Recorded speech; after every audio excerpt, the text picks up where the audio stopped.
S അല്ല ഞാൻ ചോദിക്കുന്നത്, ഇപ്പോൾ സതീശിൻ്റെ കാര്യത്തിൽ ഇപ്പോൾ ഞാൻ അതായത് ഇപ്പോൾ നിലമ്പൂർ ഇലക്ഷൻ നടക്കുന്ന സമയത്താണ് ഭയങ്കരമായ ആക്ഷേപം ഉണ്ടാകുന്നത്. നിങ്ങൾ SDP മുസ്ലിം ലീഗ് അല്ലെങ്കിൽ ജമാഅത്തെ ഇസ്ലാമി എന്നൊക്കെ. ഞങ്ങൾ ജമാഅത്ത് ഇസ്ലാമിയുടെ വോട്ട് വാങ്ങിക്കാൻ പോവാണ്, നിങ്ങൾ വാങ്ങിച്ചിട്ടില്ല എന്നൊരു ചോദ്യം അയാൾ വളരെ കൃത്യമായി ചോദിക്കുന്ന നിലയുണ്ടായല്ലോ. ഒരുപക്ഷെ എനിക്ക് തോന്നുന്നു ലീഗ് പോലും ആ ചോദ്യം ഉയർത്താൻ ഭയപ്പെടുന്ന ഒരു സമയത്ത്, ഭയപ്പെടുക വെച്ചാൽ ലീഗിന് പലതരത്തിലുള്ള പരിമിതികളുണ്ട്, പക്ഷേ സതീശൻ അത് ചോദിക്കുന്നു.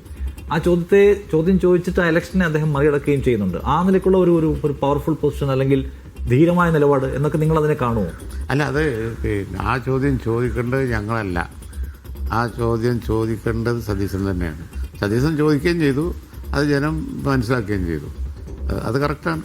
കാരണം വെച്ചാൽ ചില കാര്യങ്ങൾ ചെയ്യേണ്ടത് ഞങ്ങളല്ലല്ലോ, ചില കാര്യങ്ങൾ പറയേണ്ടത് പിന്നെ കോൺഗ്രസ്സാണ്. കോൺഗ്രസ് പറയേണ്ട കാര്യം കോൺഗ്രസ് തന്നെ പറയണം. ഇപ്പോൾ ഡൽഹിയിലും അങ്ങനെ പറയണം എന്നാണ് ഞങ്ങളുടെ അഭിപ്രായം. കാരണം ഈ മൈനോറിറ്റി പ്രശ്നങ്ങളിൽ ഒരു നിലപാടെടുക്കുന്നതാണ് നല്ലത് എപ്പോഴും.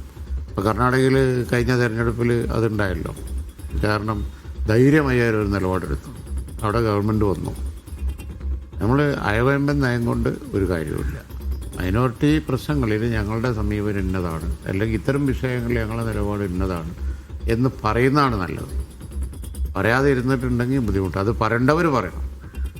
ഞങ്ങൾക്ക് ലിമിറ്റേഷൻസ് ഉണ്ട് സ്വാഭാവികമായി, ഞങ്ങളെല്ലാം അത് പറയേണ്ടതെന്നുള്ളതാണ്. ഞങ്ങൾ പറയേണ്ട വിഷയം വേറെ ഉണ്ട്.